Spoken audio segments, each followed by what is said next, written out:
Hello, my wonderful viewers, and welcome to the first episode of Dan Milano Responses. Now, what is this? As you probably know, I got really engaged with the Nickelodeon TV show Glitch Text. I really enjoyed it, and that was one of the first shows I really started reviewing in earnest. And I am extremely humbled and flattered by the fact that one of the show's co-creators, Dan Milano, actually took the time to respond to my videos. And we got talking about this and that and the other. And he left a lot of really interesting, not just creator information for the show, but in general, really, really good writing advice. Whether you are writing for a TV show or writing your own book or just writing in general. I mean, a lot of his advice applies even to, say, academic writing. And that's all down in the comments of my videos, and you can, of course, go look at it. But not everybody likes crawling through videos, and some people like to hear things read out loud. So I got his permission, and I'm going to read out some of his responses. So, starting about a year ago, one of the first responses I posted was a response to the episode Castle Crawl. I titled the video "A Visceral Fear Striking Far Too Close to Home." That Castle Crawl is season 1, episode 5, by the way. And the episode itself was pretty cool. It was really focused on the video game aspect of the show Glitch Text.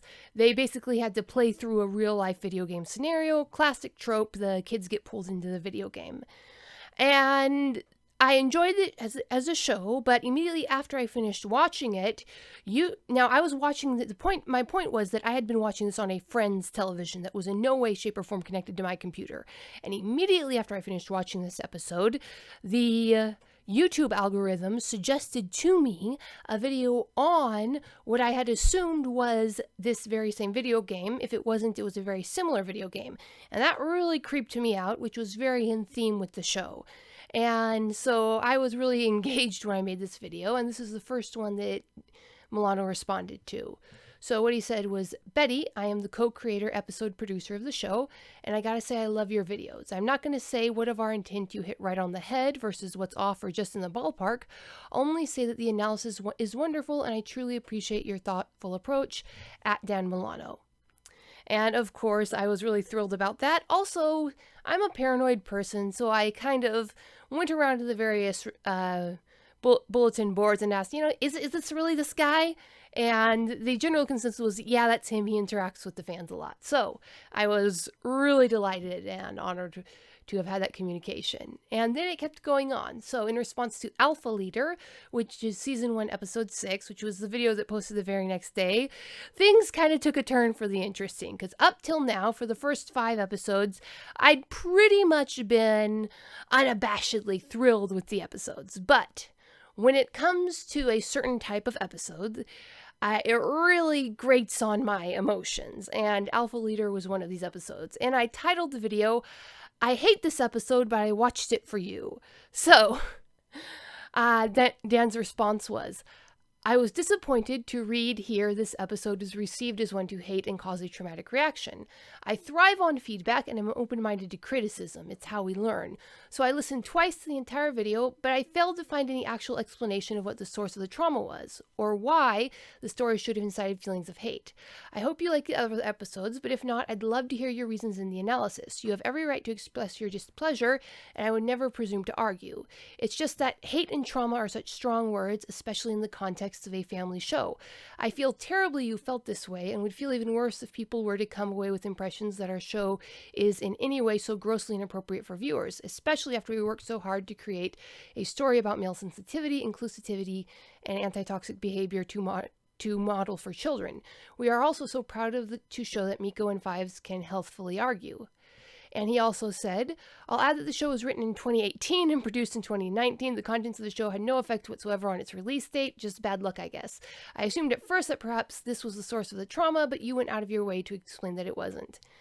And that is just an amazing response from a creator. I had really said some harsh things about this episode, and looking back, I probably failed to express my true intent very well. And it just kind of shows you the kind of guy that Milano is, and the kind of creator that he is, and how mature he is that he can take criticism like that.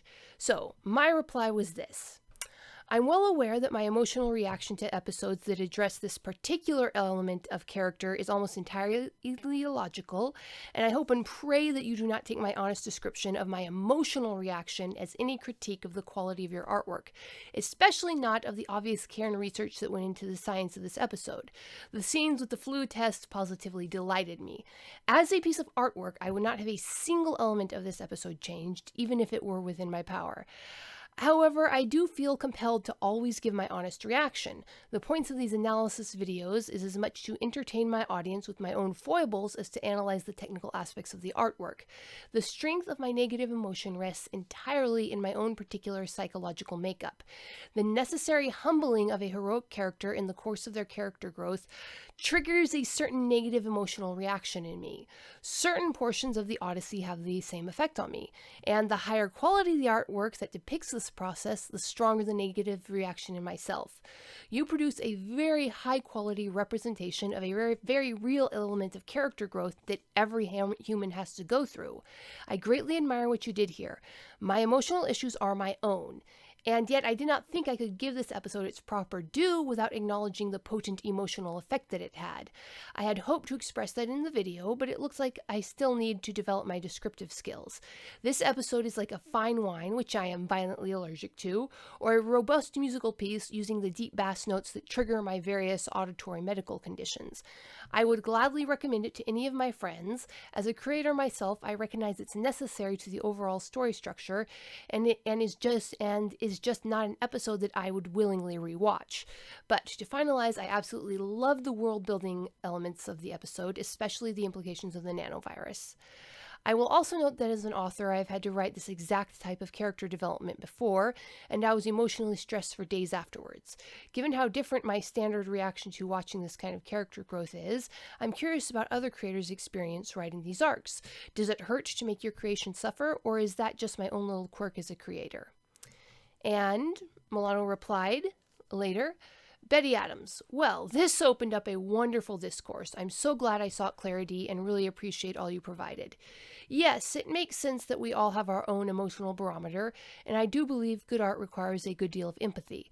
It is hard to write without feeling, and characters are very much close relations to cast, crew, and potentially audiences. I know my wife is especially sensitive to cringe comedy, when vulnerable people embarrass themselves openly or the humor comes from their being confronted on their behavior, etc. I relate, though my tolerance is much higher. I never saw that aspect of this episode, but through your explanation I can understand, and I appreciate your sharing this. It is wonderful that we can generate an emotional response of any kind. When brainstorming the tone of the show, we and our consultants discussed at length all the media we loved growing up, that we still love, and why, so we could consciously create the same kind of intimacy. It became very genuine as each person on the show added some level of personal truth. Ashley Birch, and Betty Adams note, I'm very sorry if I'm murdering her name, Burch, Ashley Birch. Anyway, continuing with Milano's words, the writer of this episode wanted to address toxicity and sensitivity. We had to work together to do it in the most entertaining way, one hopefully based not on obvious lessons or preaching, but by exampled behavior.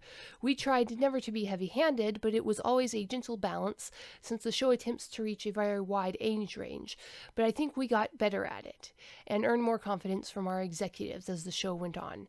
Thanks again, Betty. Oh yes, as I said before, I do think empathy is always required. I have been quite emotional making this show, and I know others have too. We feel it the most when the show starts to assemble and we screen them together. I don't often face too much discomfort. I try to create catharsis by getting the ideas out and kind of exercising them, but then again, I've likely yet to write on subjects that trigger my deepest vulnerabilities. But if I do, I hope it is a good sign of a potentially relatable story. And that is the end of Dan Milano's reactions to the first two videos that he commented on. I'll be running this series for a while, as he's left me a lot of really, really interesting responses. And as you can see, it's not just that he's responding to the video, he's just dropping a lot of really good creator advice. Now, traditionally, when quoting someone, it's usual to leave in misspellings and mispronunciations because you're doing a direct quote. I've tried to represent that as much as possible, but when you're reading something that's written aloud, sometimes there's going to be minor differences. If you want to double check them for accuracy, All of these comments are in my glitch text videos. Again, these two are on my videos on Season 1, Episode 5 and Season 1, Episode 6. And you just have to YouTube search those. And that is all I'm going to do for now. Thank you very much for listening. Check out my book, Humans Are Weird, I Have the Data, a book of human absurdity, on Amazon, Kobo, Barnes & Noble, and Google Books. And peace out, my wonderful viewers. The book from author Betty Adams, Humans Are Weird, I Have the Data, is a humorous look at human behavior through the eyes of aliens. This book is arranged in separate reports or essays, documenting the experiences with humanity through the lens of the aliens who have to interact with them. This anthology of short stories and vignettes from alien points of view highlights some of humanity's quirks we can all relate to. Author Betty Adams captures how strange and interesting humans can really be. This is a fun collection of stories you will really get a kick out of. Humans Are Weird, I Have the Data, from author Betty Adams. Order your copy right now on Amazon.